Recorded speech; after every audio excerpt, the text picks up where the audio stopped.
Friends, Namaste.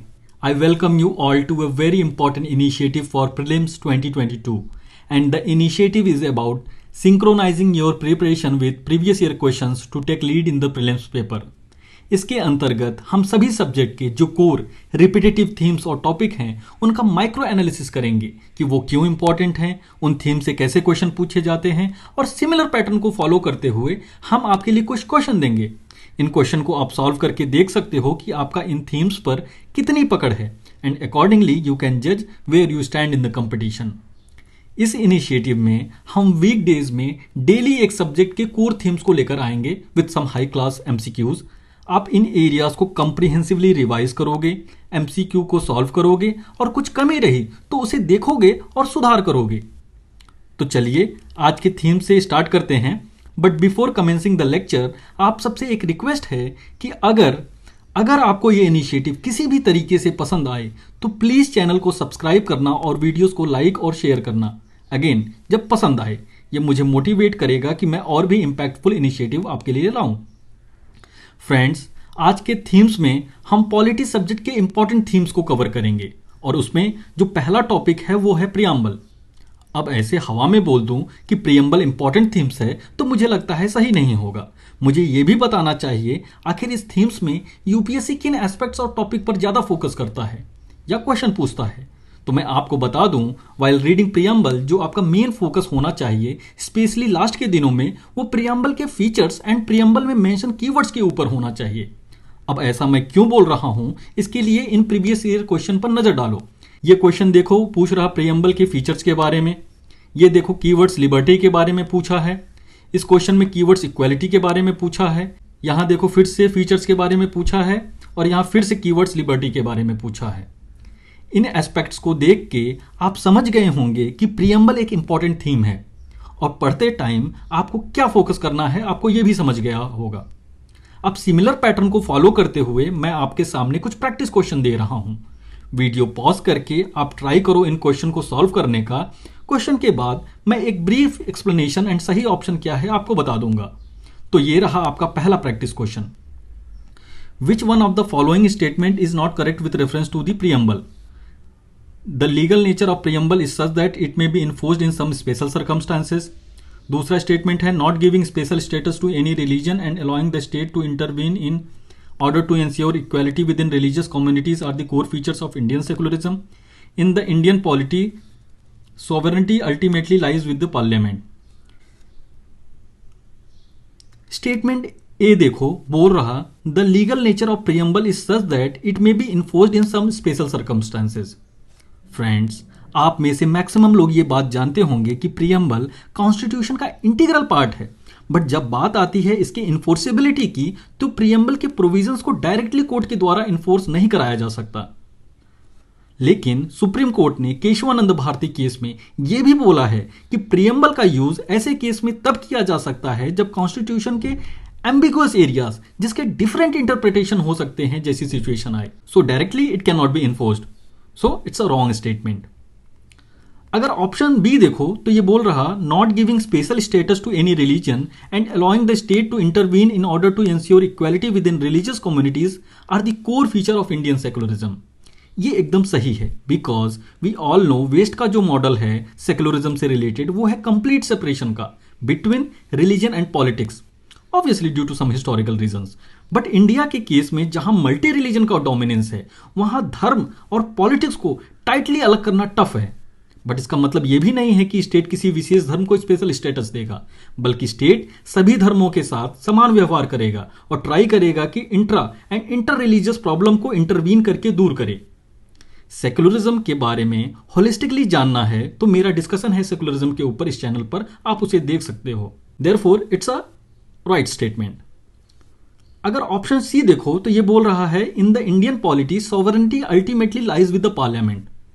ये statement appropriate नहीं है because if you read the preamble you will find the use of the words we the people of India, जिसका मतलब है constitution को जो भी अथॉरिटी मिली है वो पीपल ऑफ इंडिया द्वारा मिली है। And we all know the constitution has determined how parliament is to be formed and what are its power along with limitations. Therefore the sovereignty ultimately lies with the people of India. So the correct option for this question is option number 3, that is statement A and C are wrong. Preamble themes के बाद एक और themes देखते हैं जो है fundamental duties से related. और अगर ये देखें कि फंडामेंटल ड्यूटीज में किन किन एस्पेक्ट पर यूपीएससी का ज्यादा फोकस होता है, तो प्रीवियस ईयर क्वेश्चन के एनालिसिस के बाद आप देखोगे कि कभी फंडामेंटल ड्यूटीज के फीचर्स पर एम्फेसिस है, कभी फंडामेंटल ड्यूटीज के लिस्ट से क्वेश्चन पूछा गया है, कभी fundamental rights and fundamental duties को कंपेयर करके क्वेश्चन पूछा गया है। सी दिस प्रीवियस ईयर क्वेश्चन। यहां देखो फंडामेंटल ड्यूटीज के फीचर्स के बारे में क्वेश्चन पूछा गया है, यहां फंडामेंटल राइट्स एंड ड्यूटीज को कंपेयर करके क्वेश्चन पूछा गया है, यहां लिस्ट ऑफ फंडामेंटल ड्यूटीज पर क्वेश्चन पूछा गया है, यहां भी लिस्ट ऑफ फंडामेंटल ड्यूटीज पर क्वेश्चन पूछा गया है, और यहां भी लिस्ट ऑफ फंडामेंटल ड्यूटीज पर क्वेश्चन पूछा गया है। इस एनालिसिस के बाद चलिए कुछ क्वेश्चन को प्रैक्टिस कर लेते हैं। लाइक ये क्वेश्चन देखो, consider the following statement with regard to fundamental duties. पहला स्टेटमेंट है the parliament doesn't have the power to impose a penalty और punishment for non compliance of any of the fundamental duties. Second statement है the fundamental duties were adopted based on the recommendation of Swaran Singh committee via 42nd constitutional amendment act. Third statement है fundamental duties do not correlate with legal duties. आप video को pause करो, सही answer comment करो, explain मैं करता हूं। Friends, पहला स्टेटमेंट देखो बोल रहा The Parliament doesn't have the power to impose a penalty or punishment for non-compliance of any of the fundamental duties. ये गलत स्टेटमेंट है because we know fundamental duties are enforceable by law of parliament, तो not by law of any court. So अगर parliament enforce करवा सकता है duties को via law, तो पेनाल्टी क्यों नहीं इम्पोज कर सकता उस लॉ के वायलेशन पर? So it's a false statement. Second statement आप सभी के लिए इजी होना चाहिए because you all would have read in Laxmikanth the fundamental duties were adopted based on the recommendation of Swaran Singh committee via 42nd constitutional amendment act. Statement 3 देखो, लिखा है fundamental duties do not correlate with legal duties. ये सही statement है because a legal duty is an obligation created by law, that is a law is enacted to enforce legal duties. But अगर fundamental duties को देखो तो parliament suitable legislation के द्वारा उसे इन्फोर्स करवा सकता है, बट चूंकि अभी तक ऐसा कोई लेजिस्लेशन नहीं लाया गया है तो टू इन्फोर्स फंडामेंटल ड्यूटीज, तो ये कहना legal and fundamental duties correlate करते हैं गलत होगा। So the correct option is option B, that is statement 2 and 3 are right. Fundamental duties के ऊपर एक और क्वेश्चन आप सबके लिए, Which of the following is not a fundamental duty as inherent in the Constitution of India? To respect women, to uphold India's rich culture, to safeguard public property, to defend the country. अब ये बड़ा factual सा सवाल है, तो आपको list पता होना चाहिए फंडामेंटल ड्यूटीज का। अगर नहीं पता है तो जाओ रटो। बाकी आपके ब्रशअप के लिए बता दूं, 42nd कॉन्स्टिट्यूशनल अमेंडमेंट एक्ट द्वारा part 4A and article 51A जोड़ा गया था for fundamental duties. Polity themes के इस सीरीज में जो नेक्स्ट इंपॉर्टेंट थीम्स है वो है डीपीएसपी। बट एज यूजुअल आगे बढ़ने से पहले देख लिया जाए नेचर ऑफ क्वेश्चन क्या है डीपीएसपी के ऊपर। तो अगर डीपीएसपी को देखो तो जो मेजर एम्फेसिस रहा है वो है features of DPSP, different classification of DPSP, FR and DPSP का comparison. Like see this previous year question, ये देखो फीचर्स के ऊपर क्वेश्चन पूछा है, यहां भी फीचर्स के ऊपर क्वेश्चन पूछा है, ये दोनों फीचर्स के ऊपर हैं, यहां क्लासिफिकेशन के ऊपर, यहां भी क्लासिफिकेशन, यहां भी क्लासिफिकेशन और यहां भी क्लासिफिकेशन से रिलेटेड आपकी अंडरस्टैंडिंग को चेक किया जा रहा है। तो चलिए अब डीपीएसपी पर कुछ प्रैक्टिस क्वेश्चन देख लेते हैं। और पहला क्वेश्चन ये रहा, public sector enterprise should keep in mind the directive principle of state policy while formulating policies and enacting laws. दूसरा स्टेटमेंट है the directive principle state that the state shall strive to secure private ownership to be gradually discouraged. Third statement है implementation of land reforms indicate the implementation of directive principle. Fourth statement है the directive principle of minimizing inequalities in income, status, facilities and opportunities is added to the constitution by 44th amendment act. Please pause the video and comment in the comment section. Answer मैं explain करता हूं। अब अगर इस question का explanation देखें तो पहला स्टेटमेंट बोल रहा है public sector enterprises should keep in mind the directive principle of state policy while formulating policies etcetera. ये सही स्टेटमेंट है बिकॉज फ्रेंड्स डीपीएसपी पढ़ने के दौरान आपने आर्टिकल 36 पढ़ा होगा जो बोलता है पार्ट 4 में स्टेट का वही मीनिंग होगा जो आर्टिकल 12 में फंडामेंटल राइट्स के लिए यूज किया गया है। And we know and we all know, as per Article 12, the term state includes government, parliament, state legislature, all local authorities, and other statutory and non-statutory authorities like ONGC, SAIL, etc. Therefore, statement 1 is correct.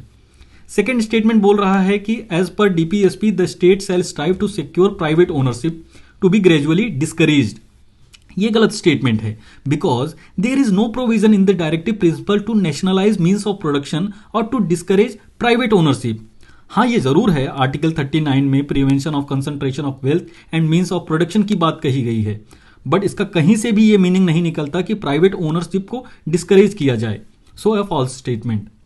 Third statement बोल रहा है implementation of land reforms indicate the implementation of directive principle of state policy. ये सही statement है, because if you see article 39C, तो ये prevention of concentration of wealth and means of production की बात करता है.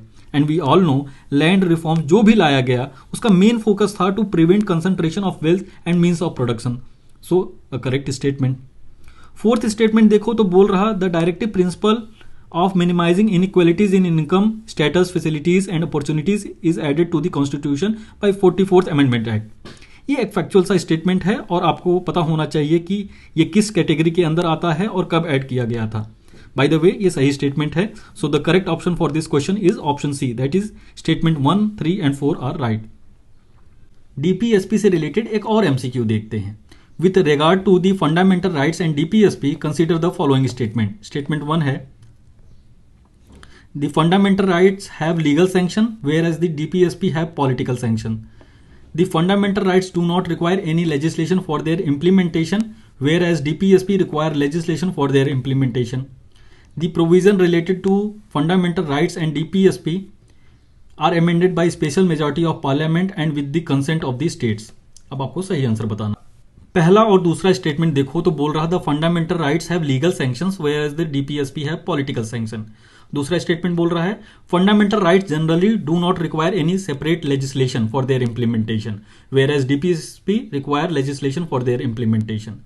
अब इन दोनों स्टेटमेंट को अगर देखें तो we all know maximum fundamental rights are enforced automatically. उनके लिए कोई अलग से लेजिस्लेशन की जरूरत नहीं होती है एंड अकॉर्डिंगली उसके ब्रीच पर डिफरेंट सैंक्शंस पनिशमेंट का प्रोविजंस भी है. बट वहीं डीपीएसपी हो या duties, they are not enforceable in. उनके इंप्लीमेंटेशन और इन्फोर्समेंट के लिए लॉ पास कराना पड़ता है, तभी वो इंप्लीमेंट होते हैं.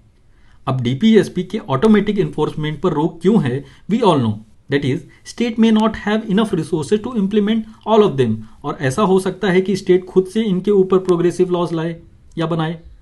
But in any of the case DPSP are fundamental in the governance of the country and no government or state can take a chance to ignore these principles. अगर किया तो repercussions बुरे हो सकते हैं. That's why it is said that DPSP has moral and political sanctions, वहीं FR has legal sanction. आपको implement and follow करना ही होगा.